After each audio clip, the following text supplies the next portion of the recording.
Hello students, in this video we will discuss tensor and rank of a tensor in mathematical physics for MSc Physics semester 1 course. It is lecture number 1. First of all, we have to discuss tensor.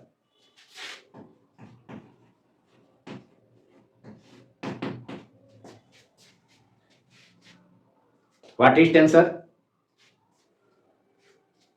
The physical quantities are scalars, vectors, dyadics having two indices, any quantity having two indices is called dyadics.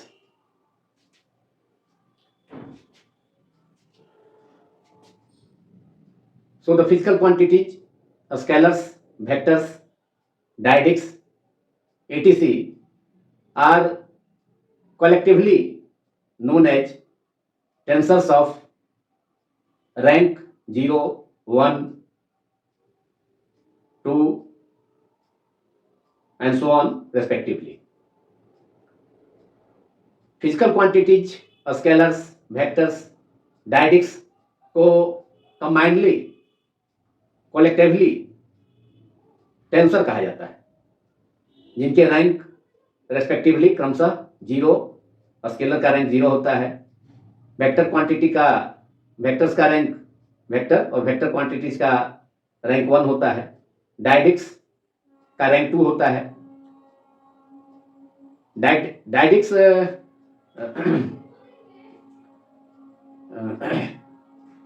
वैसे quantities हैं, डायडिक्स वैसे quantities हैं जिनमें to indices होते हैं, जिन्हें tensor कहा जाता है. तो फिजिकल क्वांटिटीज, स्केलर्स, वेक्टर्स, डायडिक्स को कलेक्टिवली एक साथ टुगेदर टेंसर कहा जाता है, जिनके रैंक 0, स्केलर्स का रैंक 0 होता है, वेक्टर्स के रैंक 1 होते हैं, डायडिक्स के रैंक 2 होते हैं. Now the question arises, what is the need of tensor, or what was the need of tensor? Tensor की जरूरत क्या है, या टेंसर की जरूरत क्या थी, जिसके कारण टेंसर का डेवलपमेंट हुआ, टेंसर आया.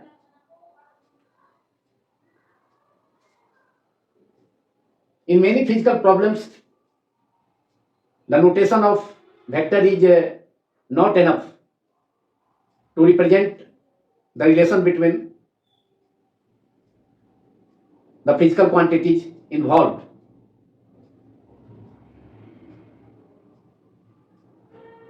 बहुत से फिजिकल प्रॉब्लम्स हैं फिजिक्स में, जिनके मैथमेटिकल रिलेशन में vector symbol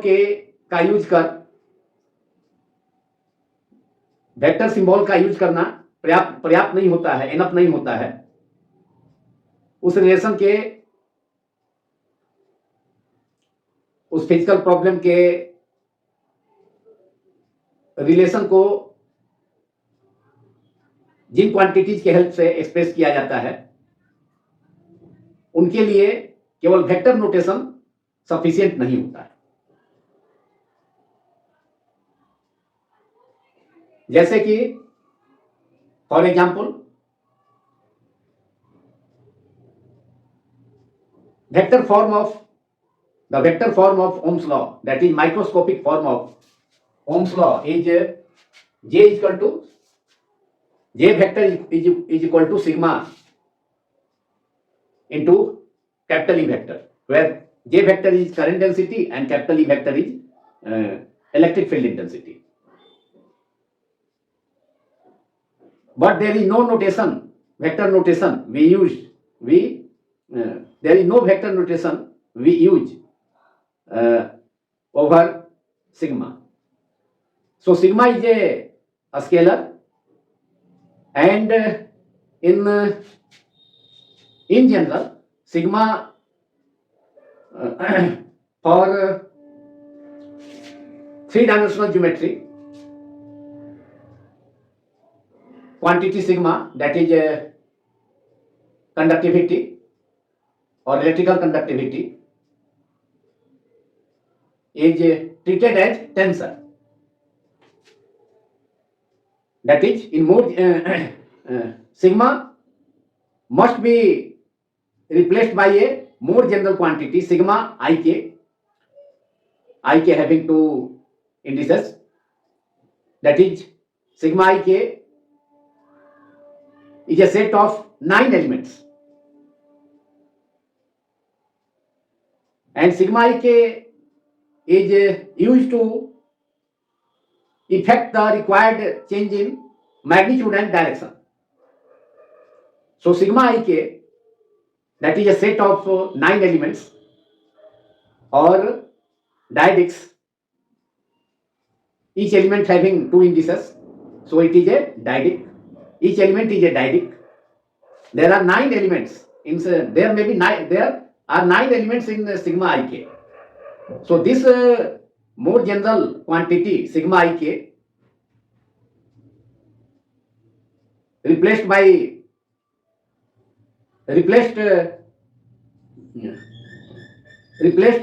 in place of sigma conductivity or electrical conductivity is called tensor. So write down first of all the definition of tensor. The physical quantities, scalars, vectors,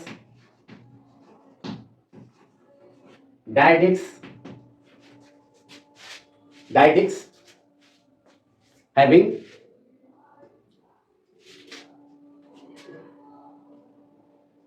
a component of tensor which involves two indices. So dyadics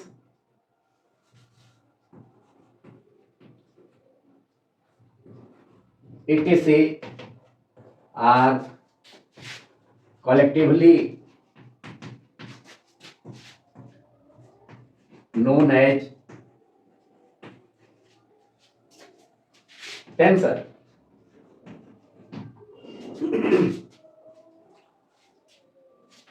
Now, need of tensor. Why tensor? Why we use tensor? Or why there was need of tensor for its introduction or for its inclusion in mathematical physics.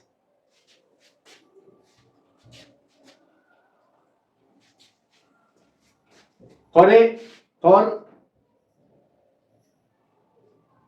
an isotropic medium, for example, a conducting medium, vector form of Ohm's law or microscopic form of Ohm's law is J vector equals to sigma capital E vector.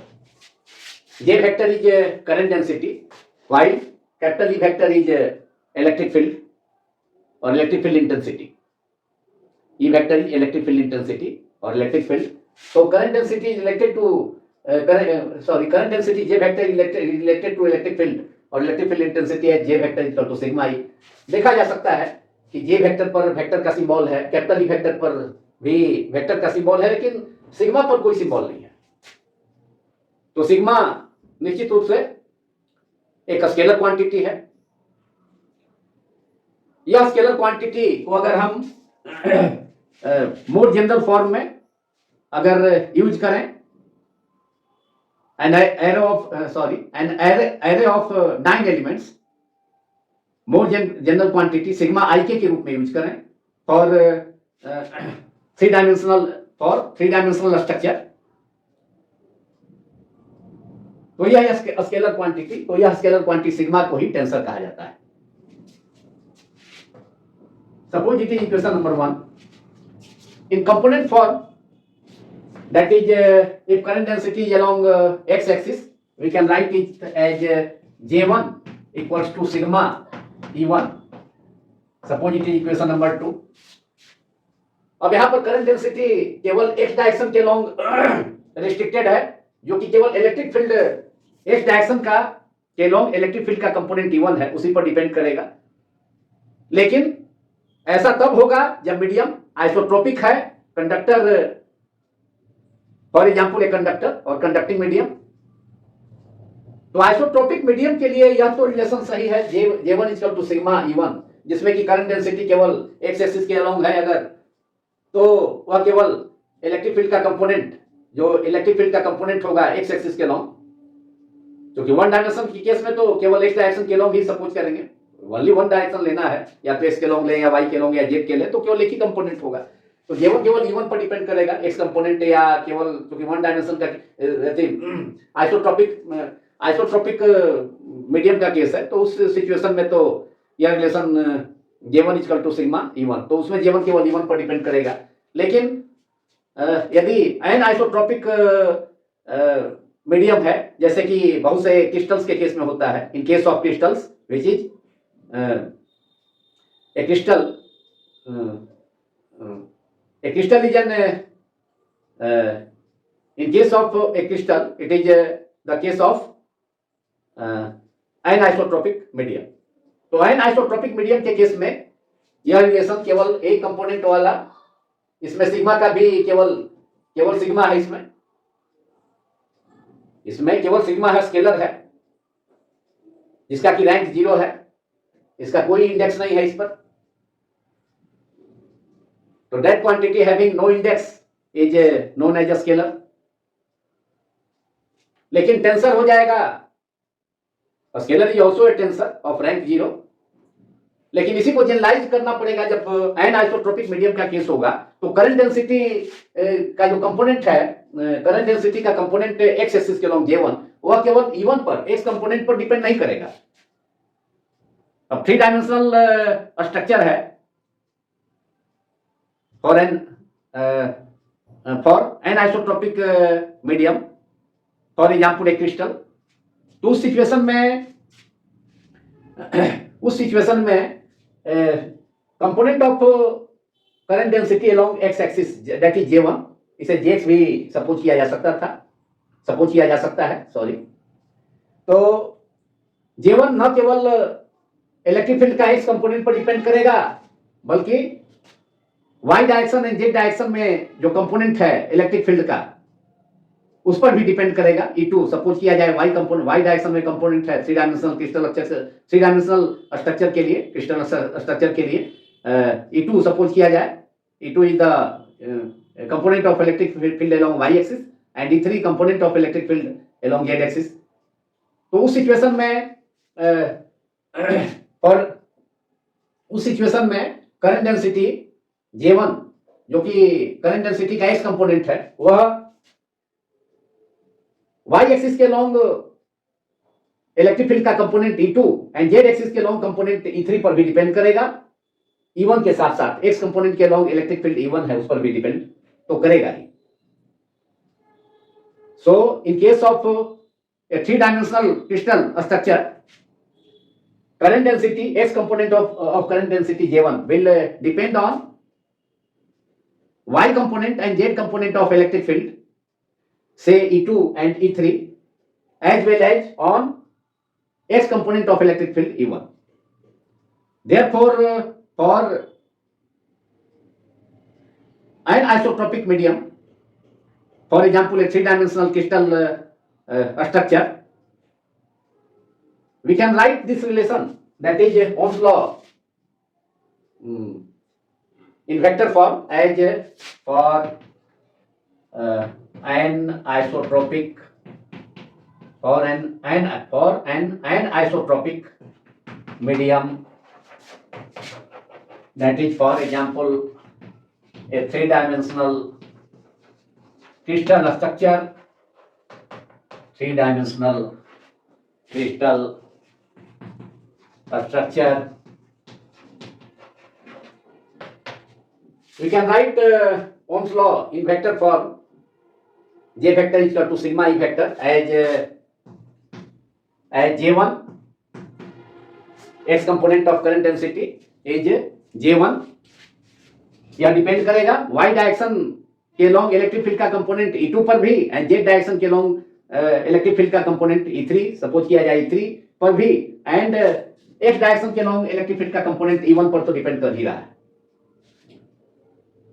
वह तो isotropic medium में भी, for example एक conducting medium के लिए, conductor के लिए भी हो रहा था। वो तो J1 equal to sigma E1, J1 E1 पर डिपेंड कर ही रहा था। लेकिन एन आइसोट्रोपिक मीडियम के लिए, थ्री डायमेंशनल क्रिस्टल स्ट्रक्चर के लिए J1 को हम रिप्रेजेंट कर सकते हैं। J1 equal to sigma 11 E1 plus sigma 12 E2 plus sigma 13 E3। अब एन आइसोट्रोपिक मीडियम के लिए,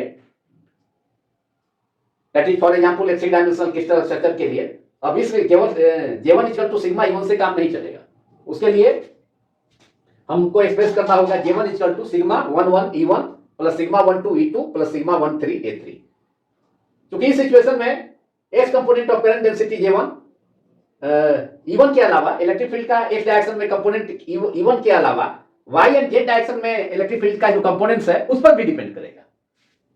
तो अब J1 को, मतलब करंट डेंसिटी का एक्स कंपोनेंट को अब हमें एक्सप्रेस करना होगा J1 equal to sigma 11 E1 plus sigma 12 E2 plus sigma 13 E3। इसी ढंग से करंट डेंसिटी का y component and z component J2 and J3 को भी एक्सप्रेस किया जा सकता है थ्री कंपोनेंट्स के सम के रूप में। तो इस प्रकार 3 into 3 दैट इज 9 एलिमेंट्स कुल मिलाकर के जे इन जनरल सिग्मा आई के को इन जनरल अब करंट डेंसिटी का जो कंपोनेंट जे है उसे एक्सप्रेस किया जा सकता है sigma over K, sigma I K E K. So in general we can express J1 as sigma over k, suppose sigma over k, sigma यह समेशन का सिंबल है और यहाँ जो सिग्मा है यह कंडक्टिविटी है sigma. So sigma I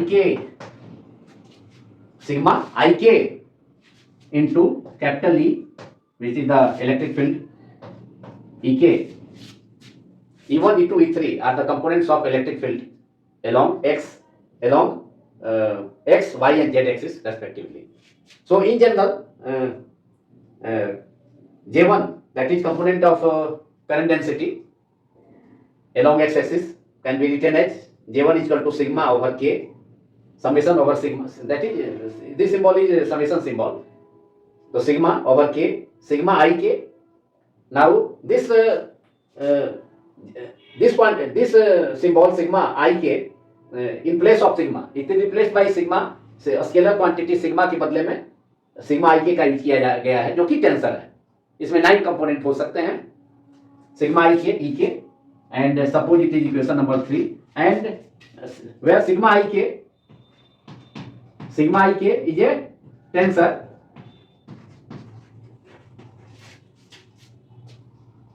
it is also a dyadic. Sigma I k are dyadics having 9 elements. That is, sigma I k is a array and sigma I k is the array of 9 elements. Sigma, which is called tensor. Sigma I k is a tensor which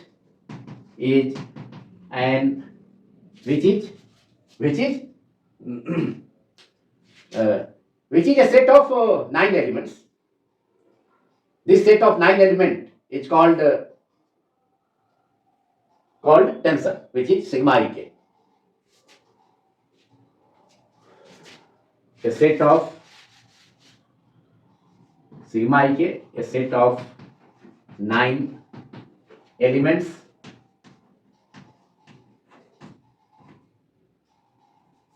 those elements can be expressed in form of a matrix.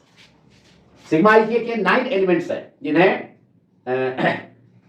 डायडिक्स कहा जाता है। डायडिक्स कहा जाता है। Sigma I K 9 elements को matrix form में represent किया जा सकता है। सिग्मा आई के can be represented by a matrix. The components, 9 components are sigma 11, sigma 12, sigma 13 in first row. In second row it is sigma 21, sigma 22, sigma 23.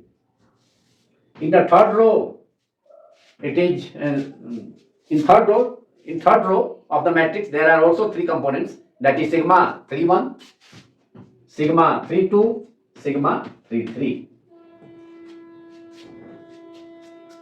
यह जो complex form है, complex quantity sigma I K is called tensor. Now we have to discuss rank of tensor. The rank of a tensor is defined as the, or it is equal to the number of suffixes or the indices attached to it.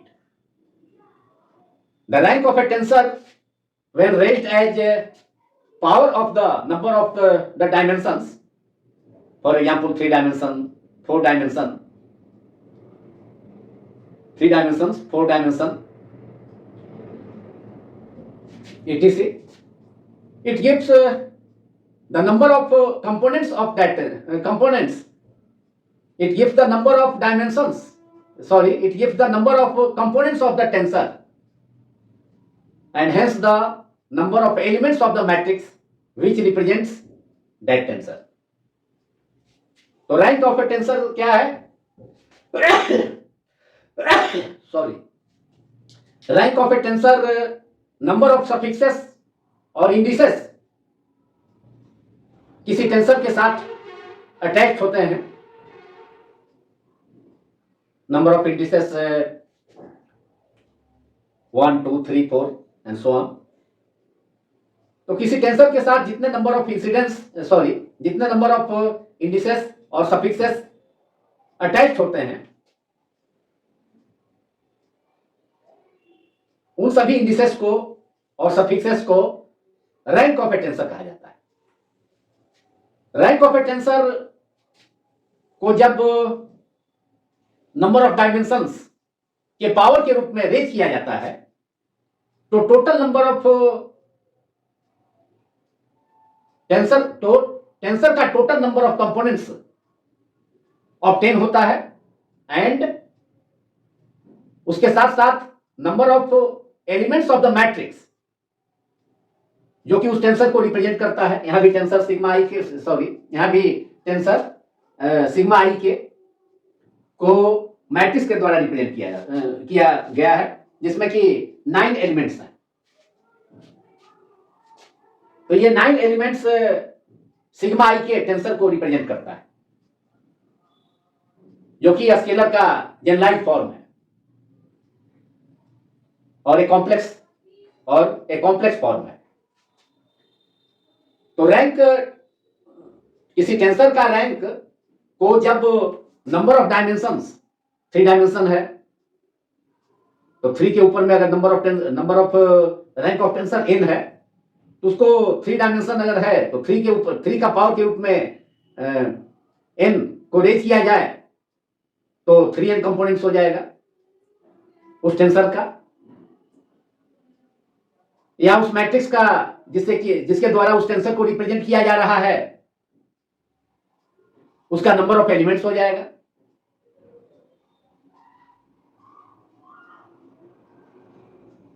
तो जब किसी tensor के rank को number of dimensions 3 dimensions के लिए n equal to 3, 4 dimensions के लिए 4 number of dimensions, तो नंबर ऑफ डायमेंशंस के ऊपर जब रैंक ऑफ टेंसर को रेज किया जाएगा, तो उस टेंसर का टोटल कंपोनेंट्स एंड उस मैट्रिक्स के एलिमेंट्स ऑब्टेन होते हैं जिसके द्वारा उस टेंसर को रिप्रेजेंट किया जाता है. So the rank of a tensor is equal to the number of suffixes or the indices attached to it. Rank of tensor gives the number of modes of changes of a physical quantity when passing from one system to another one, which is in rotation to the first. Now write down rank of a tensor.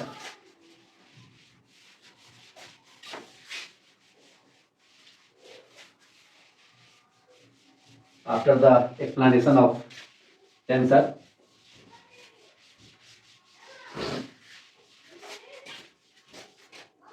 rank of a tensor, it is defined as the number of indices or suffixes, number of suffixes or indices attached to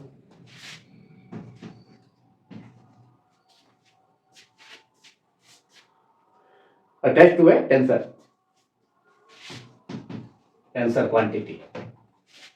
Rank of a tensor is defined as the number of suffixes or indices attached to a tensor quantity.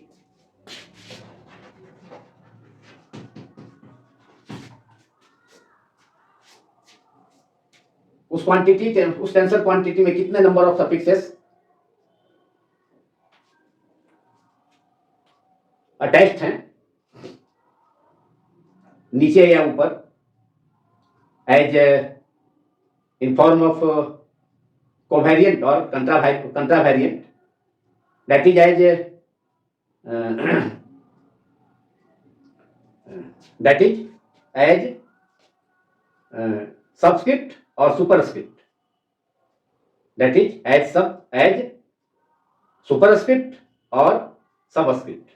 Superscript ऊपर में होता है tensor के का symbol के ऊपर में superscript कहा जाता है. सबस्क्रिप्ट नीचे होता है टेंसर का सिंबल के नीचे. तो जितने नंबर ऑफ इंडिसेस अटैच होंगे होते हैं किसी टेंसर में, टेंसर के सिंबल में, तो उसे रैंक ऑफ टेंसर कहा जाता है.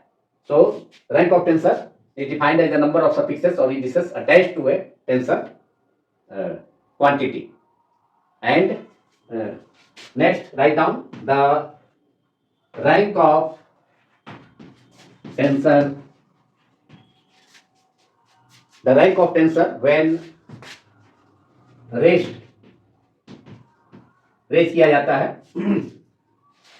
जब रैंक ऑफ टेंसर को रेज किया जाता है नंबर ऑफ डायमेंशंस के ऊपर, raised as the powers of, number of dimensions के पावर के रूप में जब रैंक ऑफ टेंसर को रेज किया जाता है तो टोटल उस टेंसर का total components, total number of components obtain होता है. एंड वह टेंसर जिस मैट्रिक्स से रिप्रेजेंट होता है उसके टोटल नंबर ऑफ एलिमेंट्स भी ऑब्टेन होते हैं. So the rank of tensor, if the rank of tensor when raised as the power of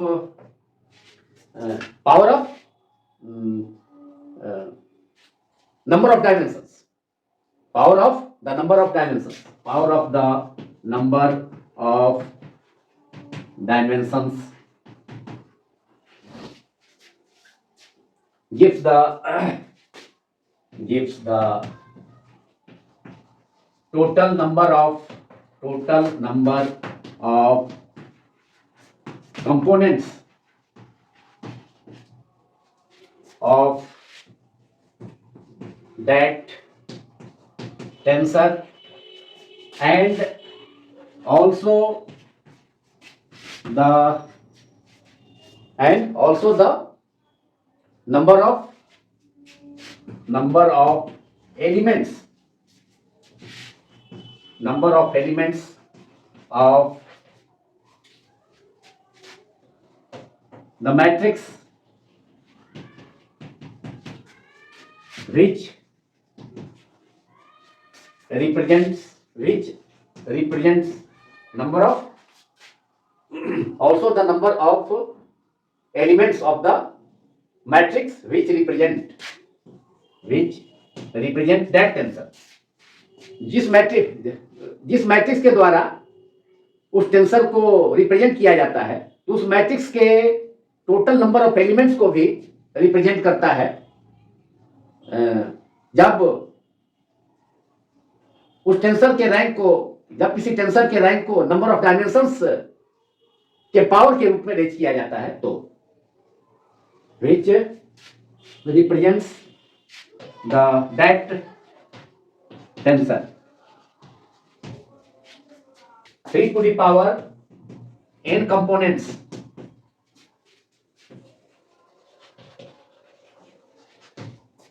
3 to the power n components. When a tensor of rank n is raised over 3-dimensional space, we obtain when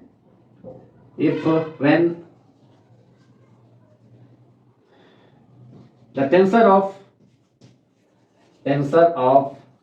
rank capital N is raised over the 3-dimensional space.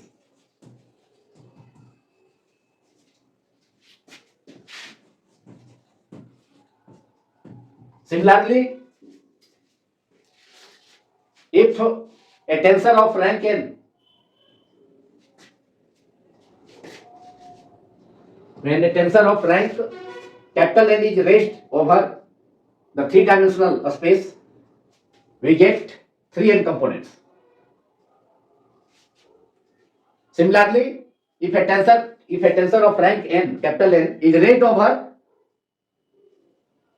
in 4-dimensional space, raised over in 4-dimensional space, then it has 4n components. उस tensor के कितने component होंगे? 4n components होंगे। जब capital N rank वाले tensor को 4-डायमेंशनल space में power के रूप में रेज किया जाएगा, तो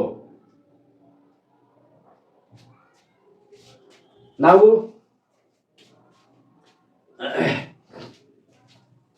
a scalar mode of rotation when the axes are rotated. Suppose second axis is rotated relative to the first. If there is no change, if there is after rotation of one axis another axis, or when a physical quantity passing from one system to another system, another one which is in rotation to the relative to the first, thus a quantity does not change when the axes are rotated, is a tensor of 0, since the number of modes of the change after rotation is 0. So scalars are the quantities, or scalars are the tensors of rank 0.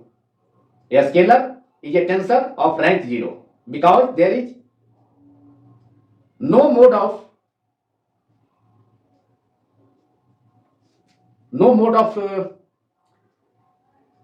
change when after rotation from one system, one coordinate system to another coordinate system. तो क्योंकि scalar के case में एक system से physical quantity के scalar के एक system से दूसरे सिस्टम में रोटेशन के बाद क्योंकि नंबर ऑफ मोड चूंकि number of modes of the change zero होता है। मोड्स का मतलब तरीका, way, number of ways of the change is zero in case of a scalar. So a scalar is a scalar quantity is a tensor of rank 0. So write down finally.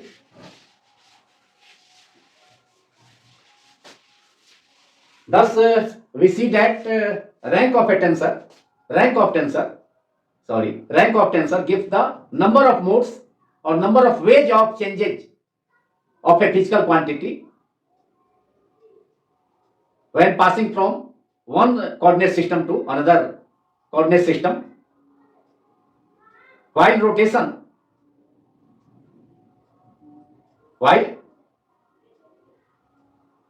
another system is in rotation relative to the first. तो rank of tensor के द्वारा हमें rank of tensor हमें क्या देता है? Number of ways of changes देता है।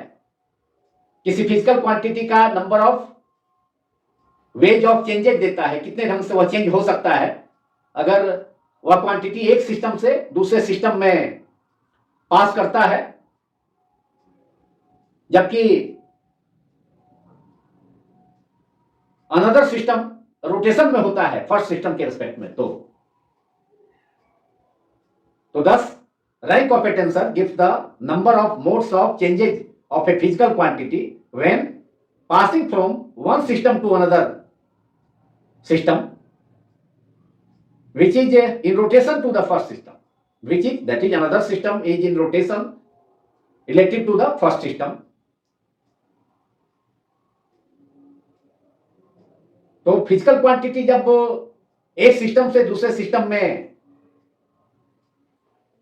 पास करता है तो number of modes of rotation, number of modes of changes उस फिजिकल क्वांटिटी का कितने ढंग से होता है उसे उसकी जानकारी रैंक ऑफ ए टेंसर देता है। तो स्केलर के केस में एक सिस्टम से दूसरे सिस्टम में स्केलर क्वांटिटी जब पास करेगा तो number of modes of changes जो होगा वह क्या होता है? Number of modes of the change for a scalar is zero. So a scalar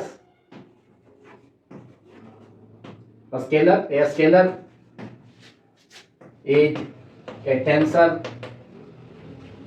of rank 0। Symbol में स्केलर को रिप्रेजेंट किया जा सकता है एज टेंसर टी। टेंसर को टी सिंबल से रिप्रेजेंट किया जा सकता है। तो इस क्वांटिटी टी के ऊपर कोई पावर नहीं है, कोई इंडिसेस नहीं है, इस पर कोई इंडेक्स नहीं है, सिंगल इंडेक्स भी नहीं है। इंडिसेस की तो बात ही छोड़िए, सिंगल इंडेक्स भी नहीं है टी पर। या कोई क्वांटिटी हम ए सपोज कर सकते हैं, टी और क्वांटिटी ए और बी, कुछ भी ए बी सी डी कुछ भी। तो ये क्या हो गया? टी और ए, कैपिटल टी और कोई क्वांटिटी ए है, टी टेंसर को रिप्रेजेंट करता है। इस पर कोई सफिक्स नहीं है, इसका कोई सफिक्स या कोई इंडेक्स नहीं है इस पर। तो यह क्या हो गया? यह स्केलर को रिप्रेजेंट करता है of rank 0। So it represents a scalar of rank 0। अगर कोई क्वांटिटी सपोज किया जाए कैपिटल टी ही है या ए है, बी है, सी है, जो भी है, सपोज किया जाए टी, और यहाँ पर टी के ऊपर में एक इंडेक्स है और सफिक्स है, सपोज किया जाए टी आई है, और कोई अदर क्वांटिटी कैपिटल ए लिया है तो बी लिया जा सकता है, और बी कैपिटल बी आई। तो यह क्योंकि यहाँ पर इसमें इसमें T I capital T superscript में आई है, और सपोज किया जाए क्वांटिटी बी सुपरस्क्रिप्ट में आई है, या इंडेक्स आई है, वन इंडेक्स है केवल, तो ये क्या है, ये tensor of rank one, it is a vector, it is a, ये तो टेंसर ऑफ रैंक 0 हो गया, कैपिटल टी और ए, उसके ऊपर कोई सफिक्स या इंडेक्स नहीं है, तो ना सुपरस्क्रिप्ट में है ना सबस्क्रिप्ट में है, तो ये आपका टेंसर, ये आपका क्वांटिटी स्केलर हो गया, जो कि टेंसर ऑफ स्केलर है, जो कि tensor, it is a tensor of rank 0, tensor of rank 0। लेकिन यहां पर टी के ऊपर में इंडेक्स है, स्मॉल आई है, और सपोज किया जाए क्वांटिटी बी है, टेंसर बी है, उसके ऊपर एक इंडेक्स है आई है, जो कि सुपरस्क्रिप्ट में है, तो it is a tensor of rank 1, it is a tensor of rank 1। A vector is a tensor of rank 1, क्योंकि जब वेक्टर क्वांटिटी एक सिस्टम से दूसरे सिस्टम में पास करता है, जब passing from one system to another system which is in rotation related to the first, तो वन ढंग से वन वे होगा टोटल नंबर ऑफ मोड्स और total number of ways of change, total number of जो number of ways to change when a vector quantity passes from one coordinate system to another coordinate system which is in rotation related to the first, then number of ways of number of modes of change in case of a vector is 1, so a vector is a tensor of rank 1। हमने शुरू में ही define किया था कि tensor, scalars, vectors, डायडिक्स, इन सभी को collectively together tensor कहा जाता है, जो कि टेंसर्स कहा जाता है, जो कि रैंक 0, 1, 2 के हो सकते हैं। डायडिक्स जो होते हैं जिनमें डायडिक्स क्या है, टेंसर्स के कंपोनेंट्स हैं, जैसे कि सिग्मा आई के में 9 कंपोनेंट्स हैं, तो वे सभी डायडिक्स हैं, उनमें 2 इंडिसेस होते हैं, sigma 11, sigma 12, sigma 13। Each component में, डायडिक्स के ईच कंपोनेंट में, टेंसर के ईच कंपोनेंट में, सिग्मा आई के में कितने इंडिसेस हैं, 2 इंडिसेस हैं, उन्हें डायडिक्स कहा जाता है। तो vectors are tensors of rank 1। Vector हो गया एग्जांपल टेंसर ऑफ रैंक 1 का। इसी ढंग से अनदर एग्जांपल लिया जाए, अब टी आई और B i, T capital T suffix में आई है, और अगर टेंसर क्वांटिटी को बी से रिप्रेजेंट किया जाए तो इंडेक्स उसमें भी सफिक्स में आई ही है, तो यह टेंसर हो गया रैंक 1 का, जो कि एग्जांपल है इसका वेक्टर। क्योंकि वेक्टर के केस में नंबर ऑफ मोड्स जो चेंज का होता है वेक्टर क्वांटिटीज के केस में, जब कोई वेक्टर क्वांटिटी एक सिस्टम से दूसरे सिस्टम में पास करता है तो उसमें वन वे में चेंज हो सकता है, वन वे में, या वन नंबर ऑफ मोड है, तो वह क्वांटिटी क्या हो गया, रैंक उसका 1 हो जाएगा, तो वह वेक्टर क्वांटिटी उसका एग्जांपल है। तो इसमें ये आई जो इंडेक्स है, यह सुपरस्क्रिप्ट के रूप में है, तो यह आपका कौन सा टेंसर होगा, यह टेंसर कंट्रावेरिएंट टेंसर होगा। This is a contravariant tensor of rank 1। We will discuss contravariant tensor and covariant tensor, mixed tensor and mixed tensors. Contravariant tensor, covariant tensor and mixed tensor. We will discuss in a separate video or in the next video. So it is a contravariant tensor of rank 1. For example, if Ti, अब आई यहाँ पर यहाँ तो आई जो है superscript में है, अब आई अगर सबस्क्रिप्ट में है, टी के नीचे है, यहाँ तो टी के ऊपर पावर में क्या था, आई था, जो कि सुपरस्क्रिप्ट में है। ऊपर वाला पावर को सुपरस्क्रिप्ट कहा जाता है, नीचे वाले पावर को सबस्क्रिप्ट कहा जाता है। तो यहाँ टी आई जो इंडेक्स है, केवल एक सिंगल इंडेक्स आई, वह सबस्क्रिप्ट में है। तो इसे कोवेरिएंट टेंसर कहा जाएगा। लेकिन इंडेक्स इसमें कितने हैं, 1 है। Number of index he, total number of index किसी टेंसर में जितने अटैच हैं उसी को तो रैंक कहा जाता है। तो यहाँ पर एक ही इंडेक्स है। और बी टेंसर अगर को बी सिंबल से डिनोट किया जाए, यहाँ भी सफिक्स, यहाँ भी इंडेक्स एक ही इंडेक्स है, आई है, एंड वह सबस्क्रिप्ट में है, नीचे है। नीचे वाले को अगर इंडेक्स नीचे में होता है, टेंसर में इंडेक्स नीचे रिप्रेजेंट होता है, तो उसे सबस्क्रिप्ट कहा जाता है और उसे कोवेरिएंट या कोवेरिएंट नेचर का हो गया। तो इसे tensor of, it is tensor of rank 1, tensor of rank 1।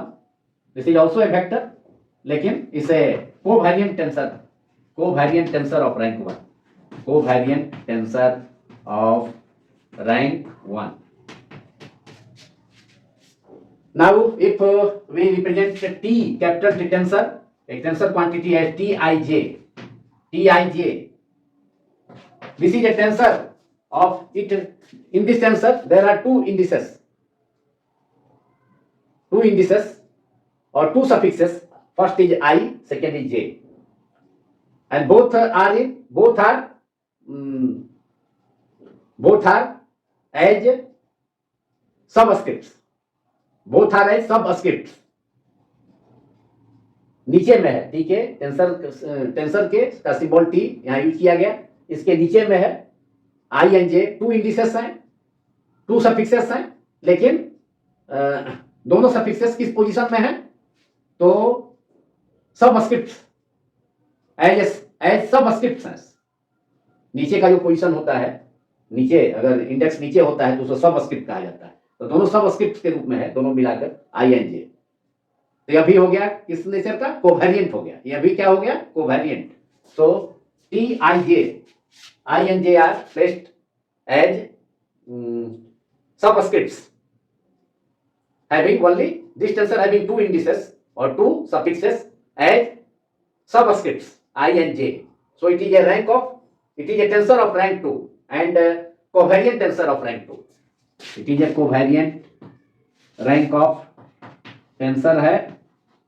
और कैसा टेंसर है, covariant tensor of rank 2 having two indices as subscripts. नीचे वाले को सबस्क्रिप्ट कहा जाता है, two indices as i and j as subscripts. So it is a tensor of rank 2, that is covariant tensor. Now if we represent the tensor as t m n l, three indices as subscripts.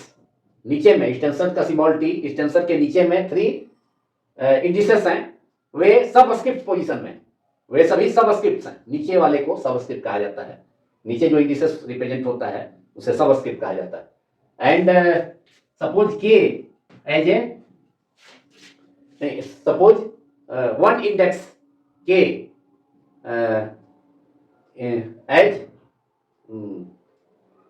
As contravariant और as a superscript. उसका position superscript में है, ऊपर वाला जो position है उसको superscript कहा जाता है, जो कि कोवेरिएंट, जो कि कंट्रावेरिएंट पोजीशन है वह। एंड MNL तीनों क्या है, कोवेरिएंट पोजीशन में है, या चूंकि ये सभी subscripts as MNL are 3 indices as subscripts and K as a superscript index. So this tensor capital T, K as superscript, K is an index as superscript, and three indices M, N and L as subscripts. So this is a mixed tensor. कंट्रावेरिएंट में भी है, superscript में भी है K एक index, and subscript में three indices हैं जो कि कोवेरिएंट पोजीशन में है। तो this is a tensor, mixed tensor, it is a mixed tensor,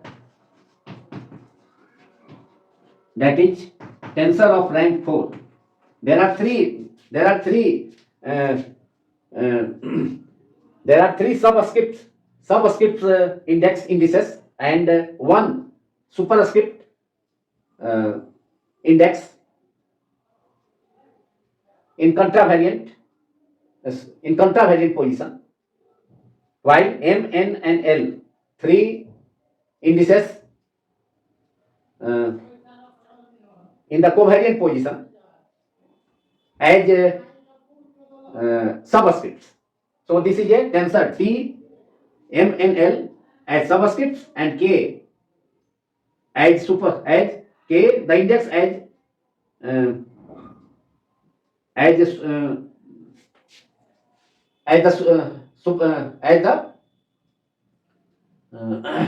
superscript. It is a tensor T, M, N, L as T, M, N, L, T, M, N, L, three indices as subscripts, and index K in the contravariant position, or as this index as a superscript, and it is a mixed tensor or a tensor of rank 4. Total indices are 4, 3 as 3 indices as subscript and one index K in contravariant position as a superscript. So total this is a tensor of rank 4. Now this video is completed. Thanks all of you for watching my YouTube channel, Physics Quantum Classes.